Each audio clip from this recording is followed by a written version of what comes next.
For centuries, whenever work had to be done, man was dependent on sheer muscle power. Later, with the help of water wheels and windmills, he was able to utilize the power of the elements, but only to a limited extent.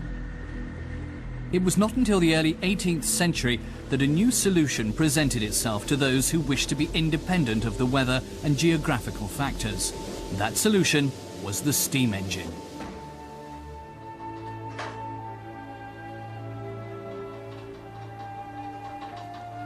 One name stands for its success story, that of James Watt. This Scottish engineer didn't invent the steam engine, but he vastly improved the original concept.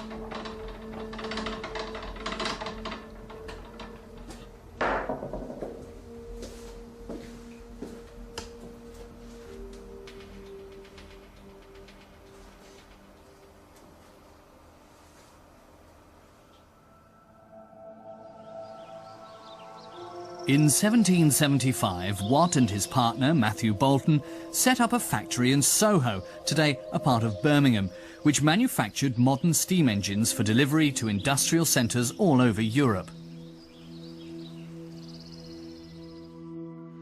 Visitors asked Watt himself about all the latest technical developments.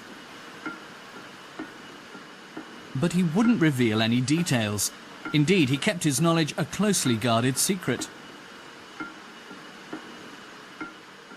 Any visitor who made too many sketches, like German engineer Georg Friedrich von Reichenbach, was seen as a spy and quickly shown the door. Watt had acquired his expertise at great effort over many years. James Watt was born in Greenock, near Glasgow, in 1736. His father was a ship's chandler who had his own small workshop. From time to time, he also repaired nautical instruments. James spent a lot of time in his father's workshop, watching him at work. At the age of 18, he started an apprenticeship as a precision engineer in Glasgow, which he completed in London. James learned how to manufacture scientific instruments, and in doing so, provided proof of his talents.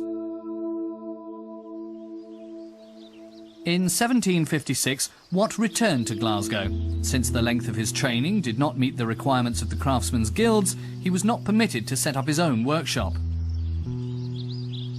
However, Glasgow University required his services.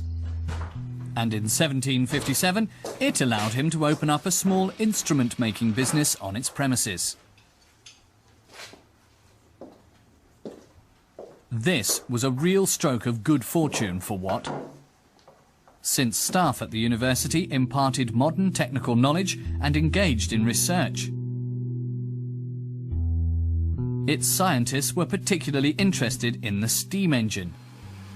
It enabled heat to be converted into mechanical energy.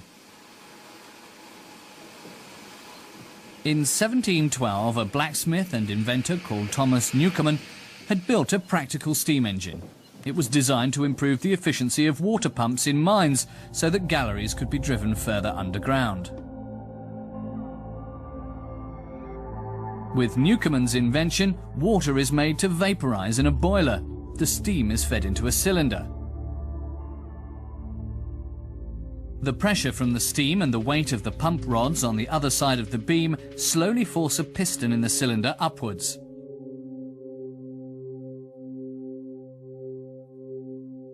The steam supply is now cut off and cold water sprayed into the cylinder. The steam condenses and its volume decreases abruptly. This creates negative pressure in the cylinder and, because of the atmospheric pressure acting from above, the piston moves back down into its original position. The water that is collected in the cylinder is drawn off and the process starts again.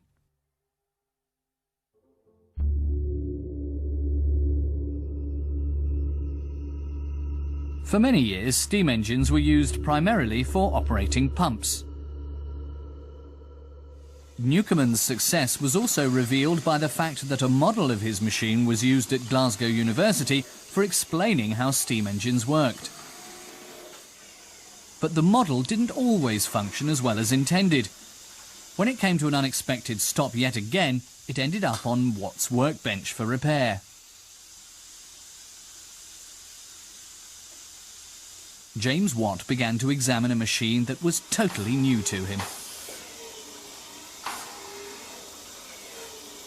He discovered that the principle was not very economical, because when the cylinder fills with steam it gets very hot, and when condensation takes place the cylinder cools down considerably.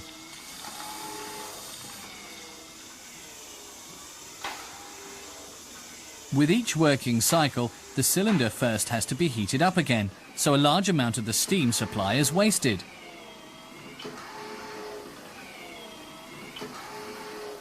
Is it really necessary, Watt thought, for the cylinder to cool again? Surely leaving it hot would be much more efficient, but in that case, how could the steam be condensed? Watt then had the brilliant idea of using two separate cylinders.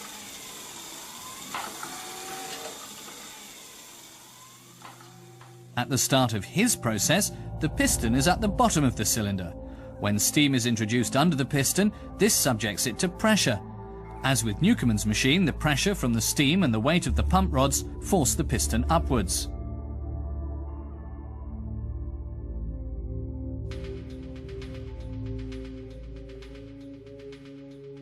Now the steam supply is cut off and a pipe leading into the second cylinder, the condenser, is opened.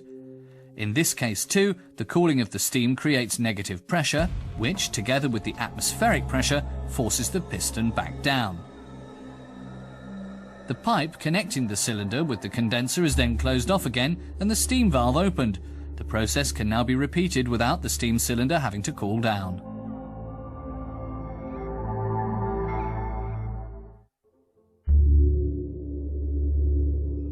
In 1769, Watt had his improvements patented, but in order to build a practical steam engine, he needed a lot of money.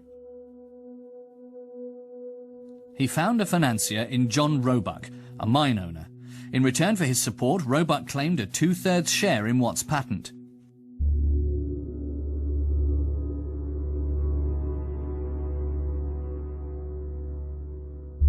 But 4 years later, Roebuck went bankrupt. He sold his patent rights to a wealthy manufacturer from Birmingham, Matthew Boulton. Boulton immediately recognized the importance of Watt's steam engine. Shortly afterwards, he and Watt founded the world's first factory for manufacturing steam engines, Boulton and Watt. Only a year later, production got underway. Meanwhile, Watt was already working on further improvements. His aim was to boost the efficiency of the steam engine so that it could be used for other tasks beside operating pumps. He achieved this with his double-acting steam engine. First of all, steam flows into the cylinder and forces the piston downwards.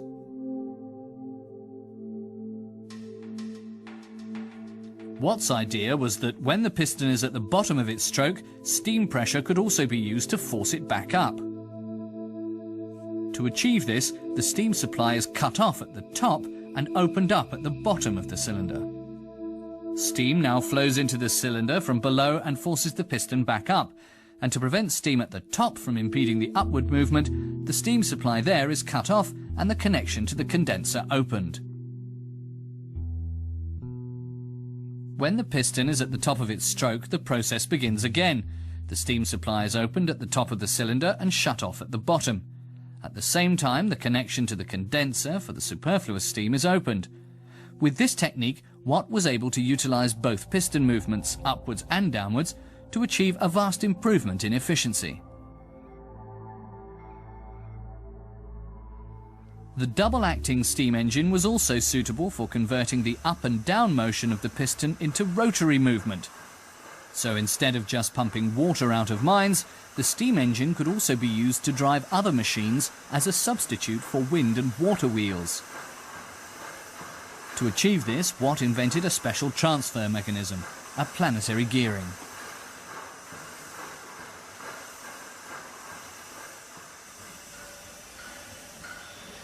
In addition, uniform rotary movement is attained by means of a large, heavy flywheel. But one major problem remained. If several looms in a mill were operated simultaneously, the heavy load caused the speed of the steam engine to fluctuate considerably. To correct this, the steam supply had to be regulated by hand. But in 1788, Watt solved the problem. He developed an automatic speed control, the centrifugal or flyball governor. If the speed of the steam engine increases, centrifugal force causes two rotating masses to move outwards. This motion is transferred to a throttle valve, which reduces the steam supply from the boiler to the cylinder, so the machine again runs at its original speed. Conversely, if the steam engine is running more slowly than normal, the throttle valve opens to raise its speed. It's an automatic control system.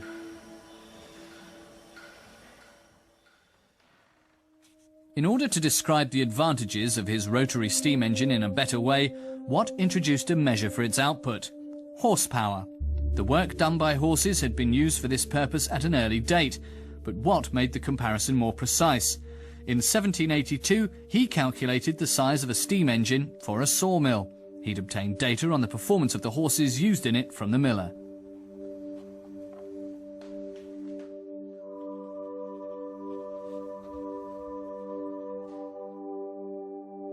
On the basis of this, Watt determined that 1 horsepower was the amount of work needed to raise a mass of 75 kilograms 1 meter in 1 second.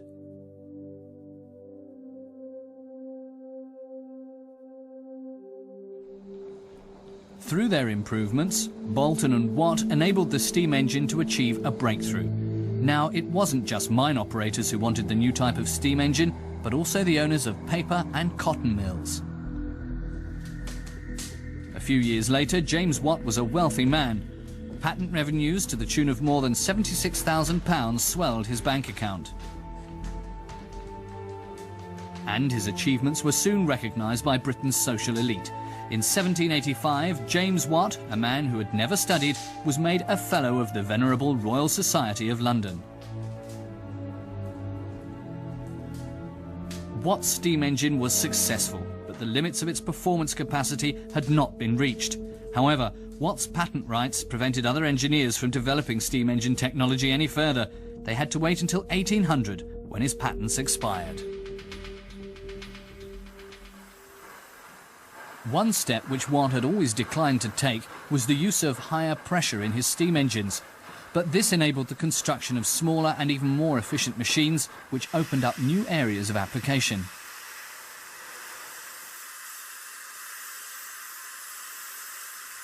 In 1804, Richard Trevithick built a steam engine that could travel on rails. George Stephenson used the concept in designing his locomotive, the Rocket, which in 1829 won a speed and endurance contest near Liverpool. In addition to the railways, it was above all large steamships which used the new engines.